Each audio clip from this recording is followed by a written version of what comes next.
न सिर्फ पश्चिम बंगाल में तृणमूल कांग्रेस के नेता वन बाय वन छोड़ के जा रहे हैं,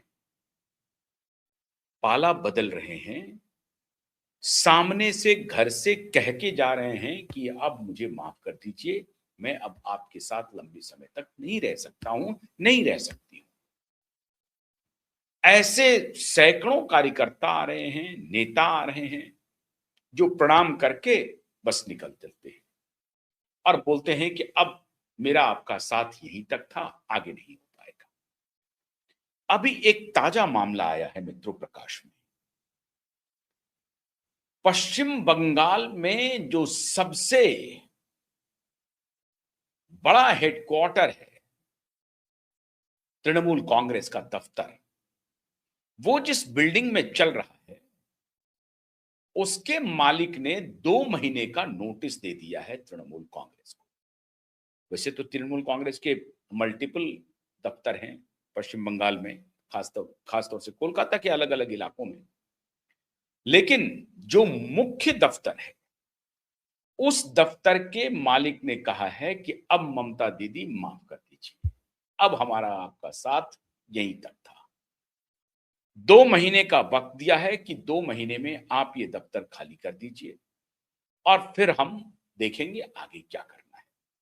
आप कल्पना कीजिए, जिसमें मुख्य दफ्तर चल रहा हो तृणमूल कांग्रेस का, उसके मालिक हाथ खींच रहे हैं, कह रहे हैं कि अब हम आपके साथ नहीं चल सकते, हमें छोड़ना पड़ेगा। इसके अलावा आसनसोल में कोल टीएमसी के दफ्तर पे बुलडोजर चल गया। बुलडोजर, अब बुलडोजर बाबा के रूप में वहां प्रचलित हो गए हैं कौन? नए शुभेंदु दादा। अभी तक बुलडोजर बाबा के रूप में प्रचलित थे योगी जी। उसके बाद बिहार में थोड़े थोड़े प्रचलित होने लगे सम्राट चौधरी जी, और अब नए सूरमा आ गए मैदान में, और उन्होंने आसनसोल में सीधा सीधा बुलडोजर चलवा दिया। कोई विलंब नहीं किया, 1 मिनट का भी विलंब नहीं किया। 1 मिनट जिसको आप कहते हैं ना, 1 मिनट का भी विलंब नहीं किया और बुलडोजर चल गया। इसके बाद अभी एक कहानी आ रही है बहुत बड़ी। आसनसोल ही नहीं, जहां जहां तृणमूल कांग्रेस के नेताओं ने, कार्यकर्ताओं ने अवैध कब्जा जमा रखा है, सभी दफ्तर पर जबरदस्त कार्रवाई शुरू हो गई है। इसके अलावा जो दूसरी बड़ी खबर है पश्चिम बंगाल से, जिसके बारे में मैंने कल आपको हल्की जानकारी दी थी, आज वो बड़ी हो गई है। खबर आ रही है कि पश्चिम बंगाल का फाइल डोभाल ने खोल दिया है। भारत सरकार के नेशनल सिक्योरिटी एडवाइजर ने पश्चिम बंगाल फाइल खोल दिया है। पश्चिम बंगाल फाइल खोलने का क्या मतलब है? पश्चिम बंगाल फाइल खोलने का मतलब है कि पश्चिम बंगाल, ये सेंट मार्टिन आइलैंड, बांग्लादेश, इसके बीच में रिश्ता क्या है? सेंट मार्टिन आइलैंड लेने के लिए अमेरिका जाल बिछा रहा है।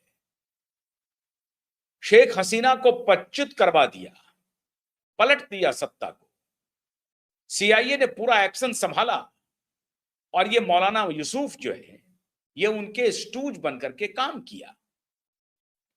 और यही था कि इस पूरे इलाके को डीएस्टेबलाइज किया जाए। मौलाना यूसुफ ने सत्ता परिवर्तन की व्यूहरचना रची और फिर कट्टरपंथी युवा नेताओं की फौज तैयार हुई और वो तराने गा रहे थे बांग्लादेश की सड़कों पर। नसरुल इस्लाम के तराने गाए गए और उसकी आड़ में शेख हसीना को उखाड़ के फेंक दिया गया। और तभी 600 किलोमीटर का जो एरिया था, उसमें बीएसएफ को बाड़ लगाने की अनुमति नहीं दी। सुश्री ममता जी ने।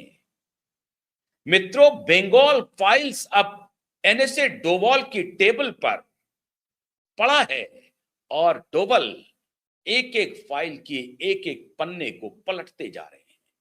ये माजरा क्या था, कहानी क्या थी, जो इस तरह से ममता बनर्जी 600 किलोमीटर लैंड पर बैठी हुई थी दम मार करके? खेल क्या था, राज क्या था?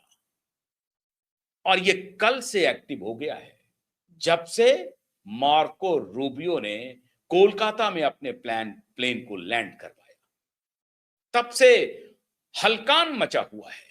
नेशनल सिक्योरिटी एडवाइजर के दफ्तर में हलकान है और उन्होंने मोर्चा संभाल लिया है। कहा सारे डिटेल्स लाओ, सारे डिटेल्स की तहकीकात होगी, और तहकीकात शुरू हो गई। ममता जी बुरी तरह से फंसने वाली है मित्रों, बुरी तरह से फंसने वाली है।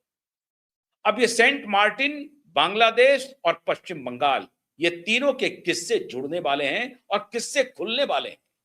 और इसीलिए जहांगीर खान जैसे प्यादे को इतनी गर्मी होती थी, जो वो कहता था कि देख लेंगे तुम्हारे आका को दिल्ली से, और अभिषेक बनर्जी जैसे लोग उसके बाद आकर के ये बात कहते थे।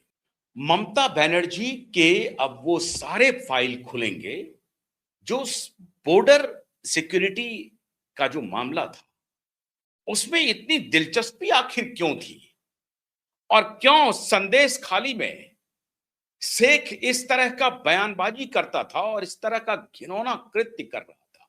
किसके इशारे पर कर रहा था? कहां से उनको फंडिंग हो रही थी? अभी जो कहा कि बाबरी मस्जिद हम बनाएंगे, उसका ये इंटरनल मामला नहीं था, अंतरराष्ट्रीय मामला था, और उसको अंतरराष्ट्रीय फंडिंग भी हुई है, पेट्रो डॉलर भी आए हैं। पश्चिम बंगाल में बिहार से सटा हुआ साहिबगंज, पाकुड़ और वो जो पूरा इलाका है मुर्शिदाबाद, मालदा, ये सब पूरी तरह से बदल चुका है मित्र। और इसीलिए पश्चिम बंगाल को स्ट्रैटेजिकली बांग्लादेशियों ने इस तरह से किया था